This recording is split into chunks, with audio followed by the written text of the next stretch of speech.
वंदे।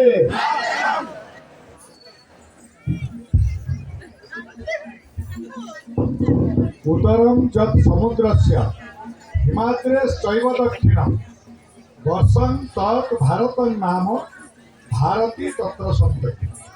समुद्रर उत्तर को एवं हिमालयर दक्षिण जो भूखंड अच्छी तार ना हूँ भारत वर्ष एवं जो लोक मैंने से सब बास करती जो जनसमुदाय ताको भारतीय बोली कहुए। यहाँ बाहस्पत्य शास्त्र में आम लेखाए तेणु मन को कहूना। तेणु भारत कथा कहला बेले वंदे मातरम 1300 वर्ष पूर्ति अवसर में आम ये अखंड भारत जो प्रतिवर्ष आम उत्सव पालन करुचे मन पकाउचे ये भारत वर्ष खंडित भारत वर्ष आम स्वाधीनता पालन करुचे। तेणु आज दिन में आम जो मैंने पुत्र रूपी हिंदू समाज ठीक अच्छे आ सिंधु सिंधु पर्यंत जस्य भारत भूमिका मातृभू पितृभू शैव सर्वे हिंदू रीति स्मृत। तेणु सिंधु आ सिंधु मान सिंधु नदी ठारू सिंधु सागर पर्यंत जो भूखंड अच्छी से मैंने बास करती से हिंदू आमर मातृभूमि पितृभूमि सबू कर्मभूमि हूँ भारत वर्ष सीटा हूँ हिंदू मान देश बोली हिंदुस्तान प्रचक्षते कह। तेणु आम यही जो भूखंड अच्छे प्रति वर्ष यहाँ नुआ नुहे ये बहु वर्ष धरिकी आपण मैंने आम संस्कृति ये माटी की माँ बोली मानुचे धरणी पिंड पूजा करुचे एवं सबुबले आम मान कहीं टाउन में लोक बेसी जानती ना माटी माँ बोली आम सबुबले शाखा गला बोलुचे माटी छुई शपथ कर यार धूली मुंडरे मारा गुनाठू बड़ी ए खांति मोर जन्म भूमिर माटी माटी नुहे आम मातृभूमि स्वर्ग ठू बड़ी अच्छी बोले आम गीत बोलुची स्वर्ग ठू बड़। तेणु ये जो आम जे वंदे बंकिम चंद्र चट्टोपाध्याय जी वंदे मातरम रचना करते आनंद मठ भितर तो से वंदे मातरम पूरा वर्णना कर वंदे मातरम गोटे जातीय गीत केवल नुहे वंदे मातरम आमर मंत्र आमर हृदय स्पंदन से वर्णना कर तम ही दुर्गा दश प्रहरण धारिणी कमला कमल दल विहारिणी वाणी विद्यादायिनी नमामि त्वां नमामि कमला कमलां मधुरां सुजलां सुफलां मातरम। तू हूँ साक्षात दुर्गा माँ तू हूँ लक्ष्मी स्वरूपिणी माँ सरस्वती अपरूप तू हूँ जगदम्बा जगदात्री जगन्माता चिरमयी से रूप भारत माँ को वंदना कर बंकिम चंद्र चट्टोपाध्याय वंदे मातरम जो वंदे मातरम गायिकी स्वाधीनता संग्राम रे लक्ष लक्ष लोक झास दे स्वाधीनतार बनी समस्ते तिल तिल कर निजक जालीदे ये वंदे मातरम प्रेरणा देते। तेणु वंदे मातरम आमर हूँ प्राण वंदे मातरम गायिकी ये देश स्वाधीनता आसी।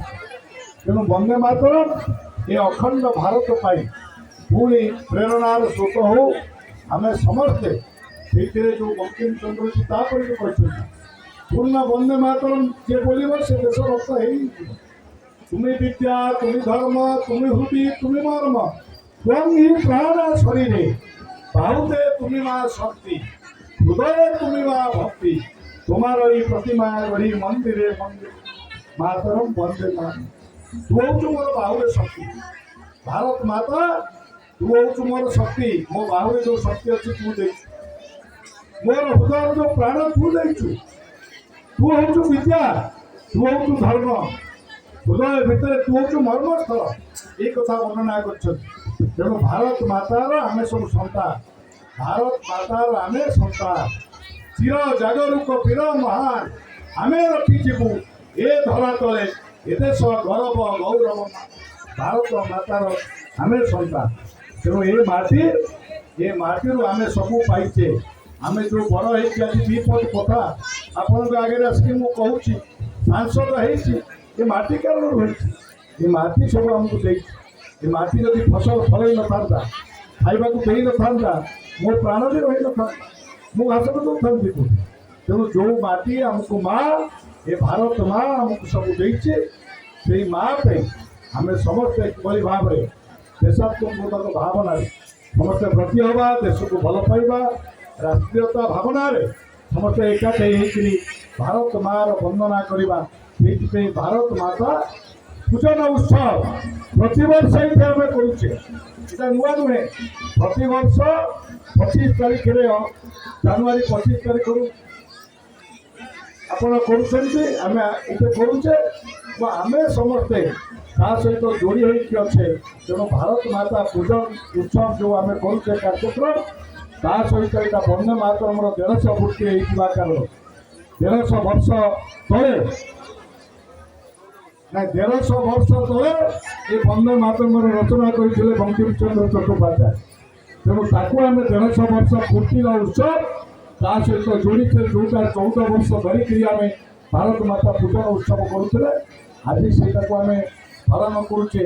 ଏଇଠି ଆମର ସଂସ୍କାର ଭାରତୀ, ଯାହାଦ୍ୱାରା ଏଇଟା ସଂଗଠିତ ହେଉଛି ଗୋଟେ କଳା ସଂସ୍କୃତିକି ଆଗକୁ ନେବା ପାଇଁ, ଆମର ଯେଉଁ ଭାରତୀୟ କଳା ସଂସ୍କୃତି ତାକୁ କେମିତି ଆଗକୁ ବଢ଼େଇବା, ଆମର ଯେଉଁ କୁଇମାନଙ୍କର, କନ୍ଧମାନଙ୍କର, ଅନ୍ୟ ଏଇଠି ଯେଉଁ ବସତି ରହିଛି ସେମାନଙ୍କର ସଂସ୍କୃତି ଆମେ କିଭଳି ଆଗକୁ ବଢ଼େଇବା, ତାର ପ୍ରଚେଷ୍ଟା, ତାକୁ ରୁଢ଼ିବଦ୍ଧ କରିକି ଆଗକୁ ବଢ଼େଇବା ପାଇଁ ଯେଉଁ ପ୍ରଚେଷ୍ଟା ସଂସ୍କାର ଭାରତୀ ମାଧ୍ୟମରେ ହେଉଛି, ସେଇଟା ଆମର ଏଇଠି ନିରଞ୍ଜନ ଭାଇ ଉପସ୍ଥିତ ଅଛନ୍ତି।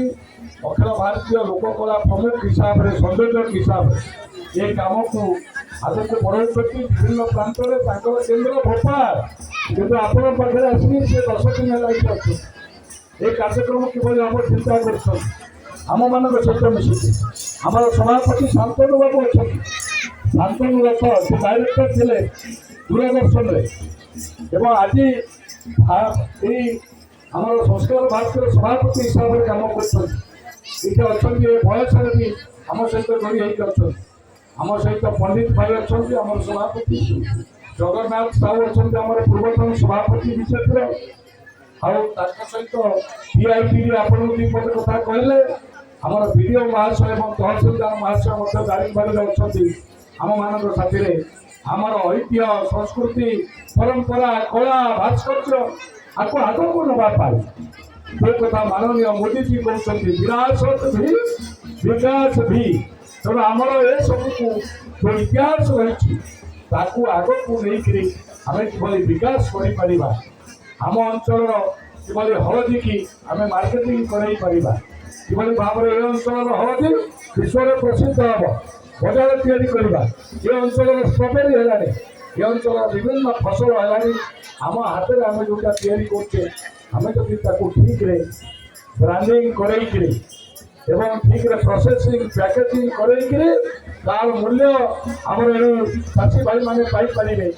ମା ମାନେ ସ୍ୱୟଂ ସହାୟକ ଗୋଷ୍ଠୀରେ ଅଛନ୍ତି, ସେମାନେ ବି କିଛି ଉତ୍ପାଦ କରୁଛନ୍ତି, ମାଣ୍ଡିଆ ଇତ୍ୟାଦି ସେମାନେ ବି ପାଇପାରିବେ। ଏସବୁ କରାଇକିରି କିଭଳି ଜୀବନ ଜୀବିକା ସାଥିରେ ଆମର ଏ ଲୋକକଳାକୁ ନେଇକରି ଆମେ ଯୋଡ଼ିକିରି ବିଭିନ୍ନ ଉତ୍ସବ, ଆମର ବିଭିନ୍ନ ଫସଲ ଉତ୍ପାଦନ ବେଳେ ଆମେ ବିଭିନ୍ନ ଉତ୍ସବ ପାଳନ କରୁଛେ। ଇଏ କୃଷି ବହୁଳ ଜିଲ୍ଲା, କୃଷି ବହୁଳ ଅଞ୍ଚଳ ଅଛି ଦାରିଙ୍ଗବାଡ଼ି। ଏଠି କୃଷି ସହିତ ପର୍ଯ୍ୟଟନ ଏବଂ ଆମର ସଂସ୍କୃତି ଆକୁ ଯୋଡ଼ିକିରି ଆମେ ଯଦି ଏଇଠି କିଛି ନୂଆ ନୂଆ କଥା କରିବା, ତାହେଲେ ବାହାର ପର୍ଯ୍ୟଟକ ଆସିବେ, ଦେଖିବେ ଏବଂ ଏ ଅଞ୍ଚଳକୁ ଆସିକରି ଏ ଅଞ୍ଚଳରେ ବୁଲିଲେ ଆମ ଅଞ୍ଚଳର ଯୁବକ, ଆମ ଅଞ୍ଚଳର ବ୍ୟବସାୟୀ, ଆମ ଅଞ୍ଚଳର ମା ମାନେ, ଆମ ଅଞ୍ଚଳର ଅଟୋ ସେ ଚଲାଉଛି, ଆମ ଅଞ୍ଚଳର ଚା ଦୋକାନୀ 5 ପଇସା ରୋଜଗାର କରିବ, ଏ ଅଞ୍ଚଳର ଅର୍ଥନୀତି ବଢ଼ିବ। ତେଣୁ ଏ ଲୋକକଳା ସହିତ ଅର୍ଥନୀତି ବି ଯୋଡ଼ି ହେଇକି ଅଛି। ତେଣୁ ମୁଁ ଆପଣମାନଙ୍କୁ ନିବେଦନ କରୁଛି, ଏବେ ସେ ଆମର ହୋମ୍ ଷ୍ଟେ ପଲିସି ରାଜ୍ୟ ସରକାର ନେଉଛି, ଘର କିଛି ଗାଁ ଗାଁରେ ତିଆରି ହେବ। ଆମର PM ଜନମନ ଯୋଜନାରେ 5 ଲକ୍ଷ ଟଙ୍କା ଲେଖାଏଁ ଦିଆହେଉଛି। ଆପଣମାନେ ଘର କରିପାରିବେ, ଯେମିତି ଆବାସ ଯୋଜନାରେ ଦିଆହେଉଛି। ସେ ଘର କରିକିରି ଆପଣ ସେଇଠି ଆସିକିରି ବାହାର ପର୍ଯ୍ୟଟକଙ୍କୁ ରଖାଇପାରିବେ। ସେଇଠି ଯେଉଁ ଖର୍ଚ୍ଚ ହେବ ସିଏ ଆପଣଙ୍କୁ ଦେବ, ଆପଣ 5 ପଇସା ପାଇବେ। ସେ ଘର ପୁରା ଆପଣ 5 ଲକ୍ଷ ଟଙ୍କା ସରକାର। ସେଭଳି ପର୍ଯ୍ୟଟନ କ୍ଷେତ୍ରରେ ବିକାଶ କରି ମଧ୍ୟ ପଇସା ଦିଆହେଉଛି। ପାଠ ପଢ଼ିବା ପାଇଁ ଏକ ମଡେଲ ସ୍କୁଲ ହେଉଛି। ପିଲାମାନେ ଏଜୁକେଟେଡ୍ ହେବେ, ଅଞ୍ଚଳକୁ ବିକାଶ ହେବେ, ଆଗକୁ ନେବେ। ତେଣୁ ମୋର ଆଜି ବେଶୀ ଭାରାକ୍ରାନ୍ତ ମୁଁ କରିବି ନାହିଁ, କେବଳ ଗୋଟିଏ ସୂଚନା ଦେବି। ଏ ଅଞ୍ଚଳରେ ପାଠ ନ ପଢ଼ିଥିବା ଜଣେ ସାଧାରଣ ଲୋକ ଆଜି ସାହିତ୍ୟ ଆଉ ସଂସ୍କୃତି କ୍ଷେତ୍ରରେ ପଦ୍ମଶ୍ରୀ ଆୱାର୍ଡ ପାଇଁ ଆମେ ତାଙ୍କୁ ରେକମେଣ୍ଡ କରିଥିଲୁ, କିନ୍ତୁ ଏ ପର୍ଯ୍ୟନ୍ତ ପାଇନାହାନ୍ତି। ଆଜି ତାଙ୍କୁ ରାଜ୍ୟ ସରକାର ପୁରସ୍କୃତ କରିଛି ସାହିତ୍ୟ ସଂସ୍କୃତି କ୍ଷେତ୍ରରେ। ସୁଦୟା ଆମର କଟିଙ୍ଗା, ଯିଏକି କୁଇ ଭାଷାରେ ସଂସ୍କୃତ ରାମାୟଣକୁ ଭାଷାନ୍ତର କରିଛନ୍ତି। ଛୋଟିଆ କଥା ନୁହେଁ, ସଂସ୍କୃତ ରାମାୟଣକୁ ସେ କୁଇ ଭାଷାକୁ ଦେଖିକି କୁଇରେ ପ୍ରବଚନ ଆପଣଙ୍କୁ ଦେଉଛନ୍ତି। ରାମାୟଣ ବିଷୟରେ, ମହାଭାରତ ବିଷୟରେ, ବିଭିନ୍ନ ଧର୍ମ ବିଷୟରେ ଆପଣଙ୍କୁ ପ୍ରବଚନ ଦେଉଛନ୍ତି। ଆଜି ତାଙ୍କୁ ରାଜ୍ୟ ସରକାର ସାହିତ୍ୟ ଓ ସଂସ୍କୃତି ବିଭାଗରେ ତାଙ୍କୁ ପୁରସ୍କୃତ କରିଛନ୍ତି। ତେଣୁ ମୁଁ ଆପଣମାନଙ୍କୁ କହିବି, ଗୋଟେ ହରିବୋଲ ହୋଳି ପକେଇକି ସୁଦୟା ବାବା ନିରୋଗ ରହନ୍ତୁ, ଆଗକୁ ବଢ଼ନ୍ତୁ। ସମସ୍ତେ ଗୋଟେ ହରିବୋଲ ହୋଳି ଦେବା। ସମସ୍ତଙ୍କୁ ବହୁତ ବହୁତ ଧନ୍ୟବାଦ। ଆମେ ନାଚ ଗୀତ ଦେଖୁଥିଲେ, ତା ଭିତରେ କଣ ପାଇଁ ନାଚ ଗୀତ କରୁଛେ ନ ଜାଣିଲେ ପୁଣି ଆଗକୁ ଆମେ ବହୁତ ଦିନ ଧରିକି ନାଚ ଗୀତ କରିପାରିବା ନାହିଁ। ସେଇଥିପାଇଁ ଆମେ ମଝିରେ ଟିକେ ଆପଣଙ୍କୁ ଜାଗା ଦେଲୁ। ତେଣୁ କ୍ଷମା ମାଗି ନେଉଛୁ। ଧନ୍ୟବାଦ, ସମସ୍ତଙ୍କୁ ନମସ୍କାର।